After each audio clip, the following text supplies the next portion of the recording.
Welcome to Planting Pinellas, the podcast that digs deep into the heart of gardening in Pinellas County, presented by Master Gardener volunteers of the University of Florida Institute of Food and Agricultural Sciences. I'm Charlotte Vaughn. I'm Alan Shapiro.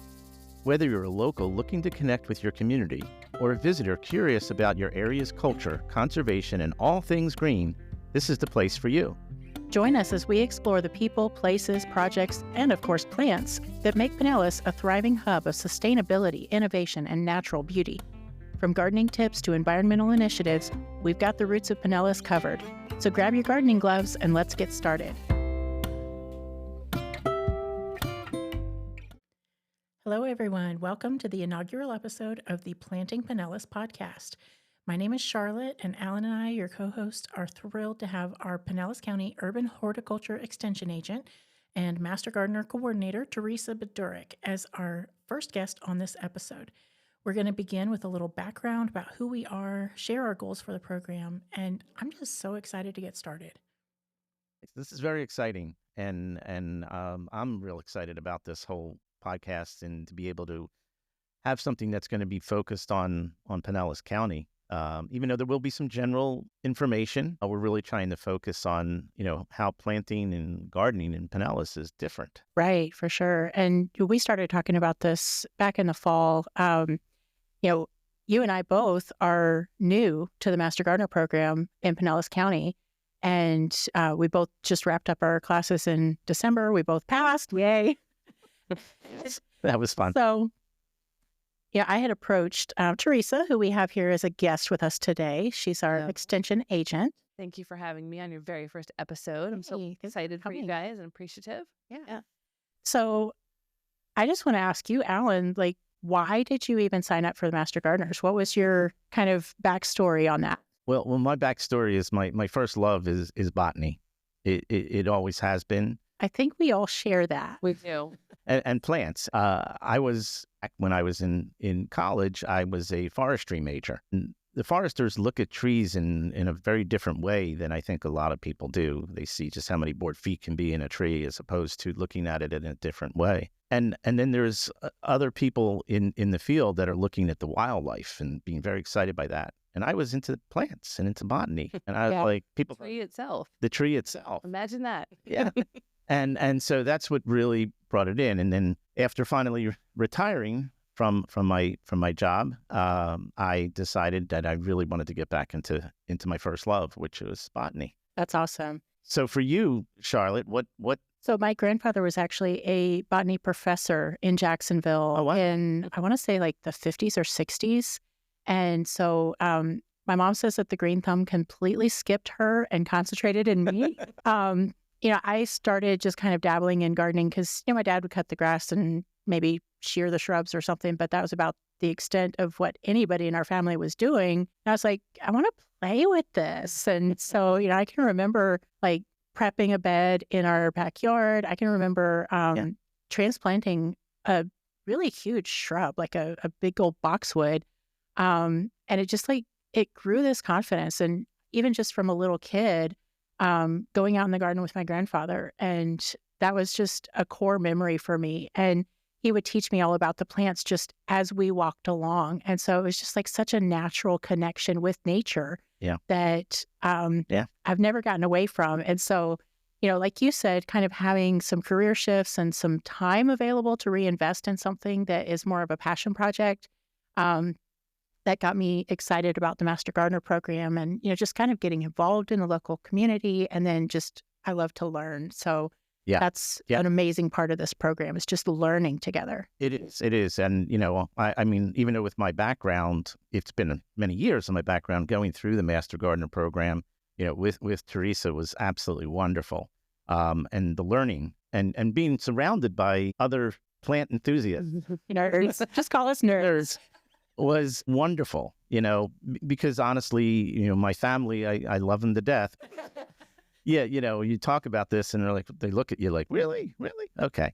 So yeah, this was really, really wonderful. And then again, when you approached me with this idea, this podcast, I jumped on it and again, specifically because of where we live in Pinellas County. It's a unique county in comparison to other places in Florida. It really is. And I know we're going to get into that, especially with Teresa in this first episode, and we're certainly going to get into it in many episodes later on. And to focus on that a little bit, I think is going to really help other people in Pinellas County with gardening. And I guess the other thing that, for me, that's always been difficult in gardening in Florida is just gardening in Florida. Yeah. And specifically vegetable gardening. Yeah. And I'm sure we'll touch on some episodes in that. That just all dials up being in Pinellas, Florida, Correct. Not just Florida in general, but here it's Correct. Such a different animal. Yeah.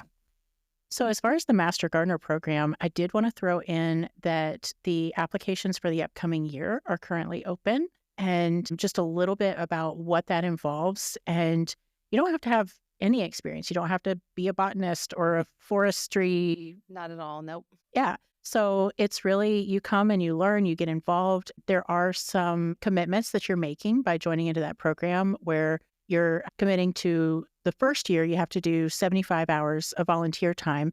But that's things like this. Like this podcast right now is part of our volunteer time. Yep.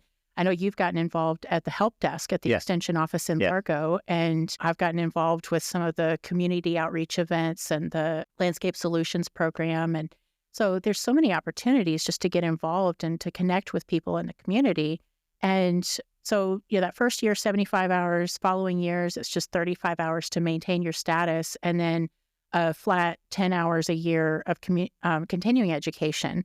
And that's plenty of opportunities for that. Opportunities. Like I had all my hours in January. There are webinars every month that are on some interesting and topics that are just really wonderful. And then with those webinars, which is nice, is that there are master gardeners and other extension agents from around the state. So it's kind of an interesting, get into a little broader community from that perspective. Really fun. The class itself, there was so much information presented and the resources that we got. Lots and lots of information, right? But I mean, it ran from August through December. So typically August through December. A little longer than usual, thanks to a couple of hurricanes. Yeah. We had an unusual experience, but we did. It was a good one, though. It was still good. I can't compare it to anything else. But I can. It was really good. Yeah. Okay.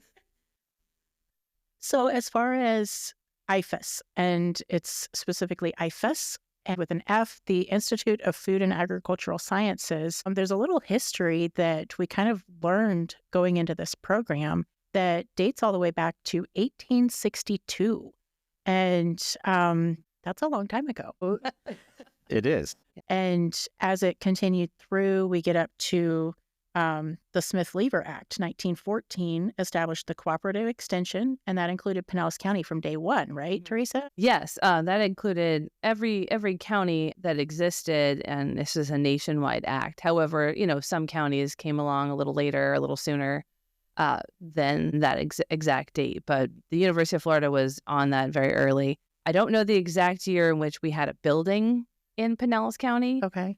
We'd have to check with the county historians, but I know that it was early on. Yeah. Nice. Yeah, and as it just continued to go through 1964, we had the University of Florida's Institute of Food that's a mouthful. It is. Institute of Food and Agricultural Sciences. So it's got to be special, Yeah. But now we have that combination of what was the College of Agricultural and Life Sciences, School of Forestry, Florida Agricultural Experiment Station. All of these things just kind of roll together into the cooperative extension. Right. So bringing that down to Pinellas County, the Master Gardener program. Yeah. And how that started 1972 and as of 1979 in Florida. So it was started in Washington State. It was starting in Washington, but by an extension agent like myself who just realized he had too much work to do and too many people to answer all the questions. And so he thought, couldn't I train a group of volunteers to help me? So he did. And that was where the Master Gardener program was born from, was from there. And then in 1979, Florida started it with 2 counties. And I believe the first year in Pinellas County was 1982. So it took us a couple of years and let a couple other counties try it out. And then it caught on. And now it's in 58 of 67 counties. and really growing, I would say, because I talk to other coordinators all the time, and the numbers that they're giving me back of volunteers are typically getting larger and larger. So that's great awesome. news. Yeah. And there's a couple of counties that they kind of cross boundaries and have maybe like a combined extension service, but not very many. There's a few, especially our smaller rural counties where they just don't have the population numbers. They do sometimes combine extension offices or programs depending on funding and population. Yeah. That's cool. We don't have that problem here with, just shy of 1 million folks in Pinellas. Sure. Yeah. So tell us about the Pinellas office. Like, who is the head person of the Pinellas Extension? Yeah, so our extension director is JP Gellerman. JP has been around a long time, and he's a very, very open and very diverse background in extension. So he has been a 4-H agent. He has worked with the Sea Grant program, which does marine education. He has even taken the Master Gardener training in a previous county that he worked in, and now his program area is community development. So he really works a lot with the municipalities and with the county on growth-related, environmental type of things. One of his pet projects would be green industries and integrated vegetation management, just trying to help cities make better choices in the environment. So that's something he's really passionate about. And he oversees a bunch of us agents in 3 different locations. So Pinellas County has our main office, which is co-located in the same building where the Florida Botanical Gardens lives in Largo. And we also have Brooker Creek Preserve in Tarpon Springs up at the north end of the county, and Weeden Island Preserve at the south end of the county in St. Petersburg. And we have agents and staff at all 3 locations. We also have a 4-H building, which is where we're recording in today. That is the Chester Oaks 4-H community garden and 4-H youth facility. So he has to keep all of us in check and support us and help us with all the things that we need. He's great. So it sounds like it's not just Master Gardener. Not just Master Gardener. And that's what I think is important that we wanted to get out of, from you and to hear what the extension agents and extension service does. It's much more diverse. Yes. At Brooker Creek Preserve, we'll start there at the north end of the county. We have our agent, Lara Milligan, who does natural resources education. So she's teaching people all kinds of things about wildlife, about the plants and ecosystems. At our Weeden Island Preserve location, we have our Sea Grant agent, Katie, and she teaches people about marine education. And the rest of the agents are all housed at the main office. So that's where my office is. We have a commercial horticulture agent who specializes in educating the professionals in the horticulture field.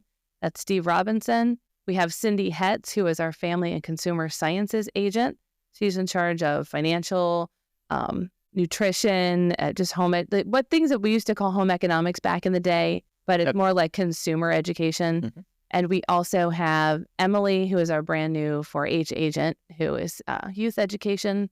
And I'm hoping I'm not forgetting anybody, but we do have a lot of other staff. And there's other programs too, because you have the Tampa Bay Water is not necessarily at the extension office, but you got the Florida Friendly landscaping outreach. We do. We're really lucky in Pinellas. A lot of times in some counties, there's one horticulture agent like myself, and they do it all. They do Master Gardener education. They do Florida Friendly education. They do commercial, agriculture, you name it. But we are lucky that we have 2 Florida Friendly landscaping staff in our office that specifically do Florida Friendly outreach. By the way, as you guys know as Master Gardeners, there's no way to separate the Florida Friendly education from the horticulture education that we do as Master Gardeners, as agents. It's part and parcel of the message because that's sort of the core of sustainable landscaping here in Florida. And that's going to be a big core of what this podcast is about, talking about the Florida Friendly initiatives and making it work in Pinellas, making the gardening work for not just ourselves, but for the environment around us. Yep. And making it as easy as possible for everyone to adopt those practices. Yeah. Yeah, that's awesome. So Teresa, tell us a little bit about yourself. Like, how did you get here? How did you get into this? What's your background? All right. Well, I didn't have to go far to get here because I was actually born in Pinellas County. Nice. But how did I get here to horticulture and botany? I was like you guys. I was a botany nerd.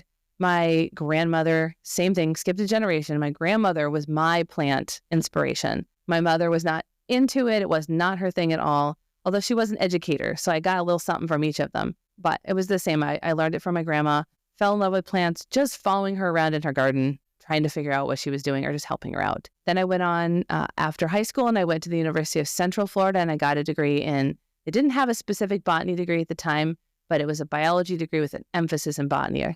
And I did that. And partway through that, a good friend of mine went to the University of Florida to pursue landscape architecture.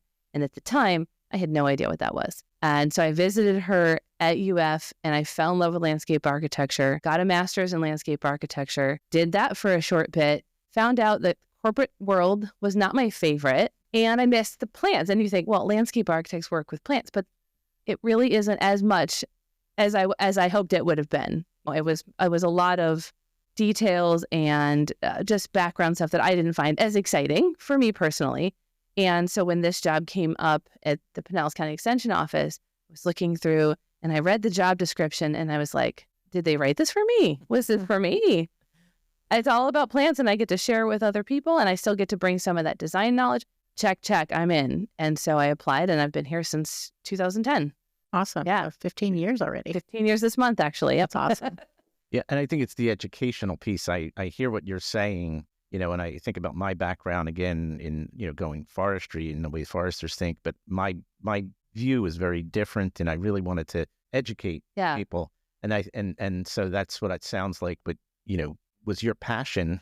Yeah, it was the plants themselves. It wasn't the construction side of things. And how to help people in general. Yeah. And I know that's what, as Master Gardener trainees and volunteers, that's what it's really all about. That's what it's all about. Just sharing that knowledge. Sharing the knowledge and sharing the knowledge. Guys, I figured out a really easy way to do this. You have to hear this. Like, that's the core, right? Yeah. Yeah. And that's kind of the principle of the Master Gardener Volunteer Program, is that knowledge trickles down from the University of Florida research departments through you to us, to the community, all of the outreach that we do, whether it's in person at the library lecture series, different libraries around the county have different series, or whether it's something like this podcast. And honestly, podcasting is such a major resource in our time right now. And just a little bit of like digging into what some of the demographics are of podcasting. Such a huge percentage of people are listening to podcasts, and young people that not so much doing radio or television or newspapers, they're getting their information from podcasting. So I felt like that was a great opportunity for us to come into this setting and use this resource to share that information on a very accessible scale. And so I think that's because a lot of people are busy. They have kids, they're working. Right. Yeah. You can't always be there at a class, no matter when you do it. And this is perfect because then we can share this knowledge and folks can listen in whenever they have time. And let's be honest, I'd rather be in my garden than in a classroom, and I can listen to a podcast while I'm gardening. Exactly. Yep. Exactly. And I think that's really important in what we're doing. And I think the other thing that's really important too, because we're associated with the Master Gardener program and with IFAS, say it right, from University of Florida, we're also educating on scientific knowledge.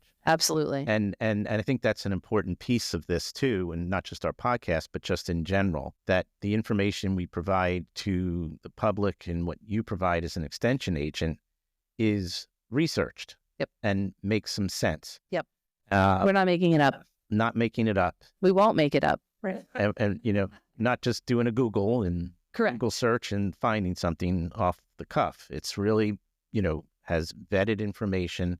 And a lot of it's from University of Florida. I mean, Correct. A lot of what we look at, and it'll be in the show notes to the IFAS site so that people can look at that and can look at how deep that is in terms of the scientific knowledge that's being disseminated. And the shared knowledge across some of the other areas. Exactly. Because we have some similarities with places like Texas or Louisiana or even Rico. Puerto Rico, Georgia, the Carolinas, that we are all kind of networked through the extension program nationwide and even into Canada. And where else does it go? I don't really know beyond that. Those are the only places that I've heard are really extension and Master Gardener related. Okay. But certainly we can coordinate with other universities, even if they don't have a specific extension program. Sure. But I think that's the key there, is that we're the conduit of information from the university to everybody, because we can't all go to Gainesville. We can't all be in class all day long. Like, we got to get things to do here in Pinellas County. Yes. And the other thing that's really important to share is that as master gardeners, even as extension agents, people are going to come to us with questions that we don't know the answer to, because nobody can know everything. And so it's really nice because we have a huge network of specialists and experts all over the state. And so when someone comes to me with a question that I can't answer, or master gardeners can't answer, we know who to ask. And then we get that answer back to them. And that's a really nice, you could come to us with any wild and crazy question, and we will point you in the right direction if we can't answer it. Yeah. And that's a great thing about the help desk and, all of the programs that Extension offers is we don't pretend to know it all. And even the things that we know, like for myself, I don't want to feel like that I just know the answer. I want to make sure that I have the most current and up-to-date answer. And so I'll even double check myself on a question and just make sure that there's not been some new update. And whether it's about an invasive species or, best practices for different types of lawn chemicals or anything else, that we're always finding that most effective and research-based up-to-date information through the UF and other quality sources. Yeah. So I have a very specific question. Okay. And again, it relates back to Pinellas County. Again, our uniqueness. Yeah. So growing plants here in Pinellas, how is it a little bit different? I mean, I know that we can plant similar things to other counties in Florida, and even some hardiness zones in other places in the country. It's a little bit sometimes. Yeah, absolutely. But I guess I'm trying to get to the uniqueness of what happens in Pinellas County as a coastal community. Yeah. What's different? What's special? What's special? Well, the word coastal is a clue to what's special here for sure, because we have winds, we have storms, we have salt water to contend with, and we also have salt in the air. We've got sea breezes. And so depending on where you are in Pinellas County, that experience can change significantly. If you live directly on the Gulf, you're getting an influence of salt in both the air and your soil potentially when we have flooding or even really, really high tides now. But if you were to live inland closer to Hillsborough County on the east side of Pinellas County, you may never experience any of that. You may get no salt breezes. And so we're a very, very small county. I think 35 square miles. I would double check my numbers on that. Actually, the second smallest county in the state of Florida, but we have the highest population. I was going to say, we're most densely populated. Yeah, more than Broward. It's like more than 50% denser population than Broward. So we got people packed in a tiny little space. And that's the next thing I was going to say about Pinellas that's really, really unique is we don't have large tracts of land for the most part. We have small lots, if we even have a lot. A lot of people live in condos and townhomes and mobile home communities where they don't have a lot of autonomy over the landscape. In some of these communities, the landscapes are managed by other people. And so that's another unique thing about Pinellas County is that many people don't have their own landscape necessarily to work in. And so our parks, our preserves, our community gardens become really, really even more important, I think, perhaps than in a lot of other communities. So those are a couple of things. Then the storms, the tropical storms, and even just the summer thunderstorms that we experience. Right. It's an intense experience for your plants. Wind and excess rain and then extreme drought. And as we all know, because of our changing world and the way that the climate has changed over the years, that we have much more extreme events. We have stronger hurricanes. We have more flooding. We have hotter temperatures in the summer. And we have longer, more extreme periods of drought between those. And so that's really, really challenging for a plant. And I can also tell you, I mentioned I started this job in 2010, that in 2010, we were a completely different hardiness zone in Pinellas County. When I started, this changed. It changed twice since then, right? Twice in my time here at this job. Right. Yeah. And so now all of Pinellas County is in USDA hardiness zone 10. The very coastal section along the west coast of Pinellas is 10B for the most part, except for the very north part. And then the inland mostly is 10A. And so that's different too, because that's much more akin to what we're used to thinking for very South Florida plants. Right. Right. Yeah. So we're Central Florida, but like geographically, but in terms of plant. Botanically. Yeah. Botanically, But botanically, South Florida. we would really think of more South Florida. So you could actually, Yes. now grow Yep. more. Tropical and subtropical. Correct. Yeah, I was just telling someone the other day that in Puerto Rico, they're zones 11 and 12, and now we're already zone 10. So we think of Puerto Rico, we think very tropical, and we are only one zone away from much of Puerto Rico, It's amazing. depending on the altitude there, because they actually have mountains. So given that, and I mean, how do you mitigate some of those issues? There's the rub, right? Right. If you wanted to do some landscaping or even some vegetable gardening Right. or whatever, Right. how do you mitigate some of those things that are kind of different? And, if as opposed to living in Tampa, which is our Hillsborough County, Right. which is right across the bay, but So there's a lot of ways to do it, but like a short thing for you to remember, because we'll be talking about this, I'm sure, back and forth, at different times, because resiliency in the landscape is something we can't stop mentioning, given what we've been through and what we know is coming in terms of weather and storms. One thing that we can do that's sort of an easy thing to do is make sure that we're choosing plants that are both wind resistant. And if you're by the water, if you are near either the Gulf or the intercoastal, or even if you're near a lake or a waterway that tends to overflow when we have these heavy flooding events, that we're picking flood resistant plants. Now, not everything in our yard has to be all wind resistant, all flood resistant. Like, it would be difficult for you to find enough diversity in your landscape then. But the idea would be to build that core, that framework of especially larger plants, perennials that are long-lived. And then if we do that, when we have losses, when we have storms, it'll be the smaller plant material, it'll be less plant material that we have to think about replacing. That's one technique. Now, when it comes to vegetable gardening, that really lends itself to one thing that I didn't mention when you said how's Pinellas different. It's very, very sandy. Of course, Florida is very sandy, so it's not entirely different. Yeah. But a lot of our soils here, and especially the ones the closer to the coast you get, they're not only sandy, but they tend to be very alkaline. So that means they have a really high pH. A lot of plants like a low pH. A lot of plants tend to prefer a more acidic soil, and vegetable gardens in particular really like a slightly acidic soil. So when we talk about vegetable gardening in Pinellas, a lot of times what we recommend is people plant raised beds where you can create a soil. yeah, that makes sense. You might even be able to put that in a location in your landscape that is not as prone to flooding too, if that's it. And even containers that you can bring in Containers, in a wind event absolutely. or a major storm. Right. That would be very helpful. I love a patio container on wheels, y'all. Oh yeah, One of those self-watering containers for your veggies and love your herbs. Keep it on wheels. You can roll that sucker right in the garage when the storm's coming then. absolutely. Those are awesome. You just got to remember to put it back outside when the storm passes. Well, there's that. That's true. Yeah. So as far as extension, what would you say are like some of your major goals for our community?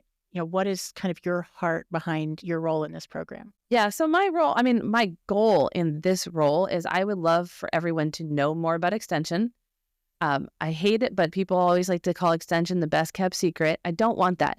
Yeah. I want everyone to know when they have a plant question. I mean, all of extension, yes, but me personally, I'm concerned that they know they can come to me for their plant questions. When they go out in their yard and they see something going wrong with a plant, or when they're at the nursery and they're trying to figure out what they should plant, I want them to think of us, Yeah. of the master gardeners, of myself, Yeah. in our programs. And not just coming to the office. Correct. I mean, there's other ways for them to be able to get questions. Yeah. Online resources, the Florida Friendly Plant Guide app is one of my Yeah. favorite things. Super easy and fun to use. Like Yeah. when you're in the nursery and you're going, I don't know what to buy. You can put all kinds of filters in, but also they can call me. They Okay. can, and if I'm not there because I'm recording a podcast somewhere, they can leave me a voicemail and I will call them back. They can email us. They can drop in the office. And there's a number of ways that they can interact with Can we us. put the phone number in the show notes of the Yes, I Okay. absolutely Okay. put our phone number and emails in the show notes. And the So web people list, can find too. us. and the web link? Yes. All of the above. And then we also have Master Gardener Plant Clinics. So we have our one main office location, which is as central as we can be in this crazy county with all this traffic. It's in Largo, but we also have a monthly plant clinic. One's at Boyd Hill Preserve, which is in St. Petersburg. And there's another one actually at Folly Farms, which is a Safety Harbor location. How do people find out when that's coming up? Well, I think we can probably put that in the show notes too, Of course. Sure. only because they're on a schedule and I'd hate to say something that changes Yeah, we can when you're link to listening. that, definitely. 100%. So that way, if they change their schedule around, it's best to go right there. But our social media pages and other things for Yeah. the county extension will tend to have those resources available as They well. do. And it's on our website as well. Yep. Yeah. So great things to be able to follow along with. Absolutely. All right. So to kind of wrap it up, I want to ask a couple of fun questions. Okay. And this particular question was the lead in to our first day in the Master Gardener Volunteer Training Program. And Teresa asked the entire class, Yes, I remember that. you could be a plant. Yes. What would you be and why? Okay. They flipped the script on me here. If I could be a plant, I would, this is going to change. If you ask me in a week, you can't hold me to this. But today, right now, I would say I would be a sea grape. You guys familiar with sea grape? And Yeah. it's a large sort of, it's a bold plant in the landscape. It has large round leaves. When there's new growth, it's a beautiful, shiny, bronzy color. And I like how very tropical and coastal it looks. It's just very bold and in your face kind of a plant. It gets big and scraggly. But I also love that you can eat the sea grapes themselves. Now, mind you can't collect them from like a public park. You have to have permission from where you're foraging these sea Grow grapes. them yourself. Or exactly, grow them yourself, which is what I do at home. And they're tasty. They are tasty. They're really, they're super good. There's a big seed. Okay. And they make a wonderful jelly. I mean, they're very versatile plants. And that's something that I've been really interested in, is finding native plants that really do well in all of these, challenging conditions we talked about here in Pinellas. But then, oh, by the way, I can also eat. Right. I'm always kind of hungry. And I just think that's a lot of fun. I think it's really nice to be able to go out in your yard. And even if you're not completely supplementing your grocery budget, I mean, these are only available one time a year. This isn't all the time. But it's fun. You can go out there, you can make food for other people, and you can preserve them too. So preserve it's them. just that one little window. Yeah, but it's also fun because then when you share that food with other people, it's another educational opportunity. So that's my dorky answer to, if I were a plant, what plant would it be? I like it. That's very cool. That's very cool. Well, I'm so glad that you came out for our first Yes, thank you. episode. I'm so glad you invited me. I'm so glad you guys are doing this. I can't wait to hear all of them. Well, we hope we're going to be around for a long time and keep this going. Yes. Bring in lots of other guests that will share different perspectives, different knowledge that they have about our community, the things that grow here, how people and plants and places can all be in harmony with each other. And so I am super excited for this journey, and I am looking too. forward to Very looking see where forward to it. goes. And I think we will have no issues with lots of what kind of episodes we can bring in and Oh yeah, there's talk to, and also bringing in master gardeners. Right. Yep. And seeing what kind of information and questions that our listeners bring Yep. to us. And Yes. they can reach out to us through the extension office, through the social media pages, and all of those things. And, we can take some of those. Maybe we'll do an occasional just Q&A. Yeah. Even love just going through some of the fun questions that came through the help desk recently, or, what's going on in our area right now. And that is something that we've talked about, making it sort of a feature in the show of what's growing right now, what to get started, what to be harvesting, or maybe clearing out some particular phase of crops to put in something else in your vegetable beds or whatever, that, just having some current and relevant information so that there's always something for everybody in every episode. definitely. I'm looking forward to it. Thank you all. Thanks for tuning into Planting Pinellas. We hope you're feeling inspired to get involved, learn more, and grow alongside this incredible community. Be sure to subscribe so you never miss an episode.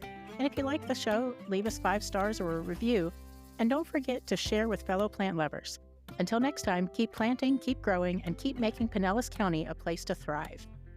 This podcast is brought to you by the University of Florida's Institute of Food and Agricultural Sciences Extension in Pinellas County, Florida, an equal opportunity institution.